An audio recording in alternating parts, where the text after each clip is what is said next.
L'histoire entre Stephen et Elena se termine dans la saison 3, au moment où il devient le boucher et qu'il n'est plus à sa botte. Damon, en bon chien servile, prend la place qu'il convoite depuis le début et il est à ce moment-là plus malléable que Stephen, donc il devient son favori. Un peu comme Catherine avant elle, elle alterne entre les deux frères au gré de ses humeurs. Elle a du pouvoir sur les mecs parce qu'il l'aime et c'est Isobel qui le lui fait remarquer. Et je trouve ça plutôt énervant que ce soit Isobel qui le lui dise parce qu'elle le sait. Et c'est le plus chiant avec Elena, c'est qu'elle se ment à elle-même tout le temps. Elle prétend ne pas avoir de sentiments pour Damon, elle lui dit qu'elle ne l'aurait jamais embrassé quand Catherine se fait passer pour elle, en se montrant exécrable et absolument répugnante envers les sentiments que le gars éprouve pour elle, et ensuite, elle ose nous faire croire qu'elle est une bonne personne. Si elle n'avait pas de sentiments pour lui comme elle le clame tout au long des 4 premières saisons, pourquoi est-ce qu'elle l'embrasse quand il est sur son lit de mort? Enfin, j'en sais rien, moi. Mais si un mec que je n'aime pas et que je trouve repoussant à ce point meurt, je vais pas aller poser mes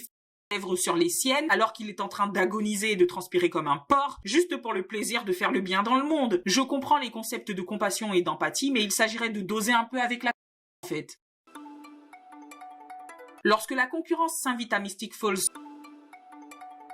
sous les traits de l'impitoyable Catherine Pierce, elle craint pour sa chasse gardée et a le culot de dire à Stephen « Ou alors, peut-être qu'elle peut vous attirer dans sa toile, Damon et toi. J'ai envie qu'elle s'en aille. » Genre, Damon et Stephen. Elle croit vraiment que c'est un lot, en fait. Elle s'est dit, c'est les deux frères pour le prix d'un. Elle a mis une option sur Damon alors qu'ils ne sont même pas ensemble et elle n'a certainement pas l'intention de partager son attention en bonne narcissique qu'elle est. C'est un triangle amoureux des plus malsains qu'elle domine complètement. Elle est avec l'un pendant qu'elle fait miroiter l'autre. Elle garde Damon au chaud en attente de la date de péremption du premier. C'est dégueulasse. Cette dynamique entre les trois et le comportement d'Elena avec les deux frères est définitivement ce qui l'a fait passer dans la case des grosses de ce monde.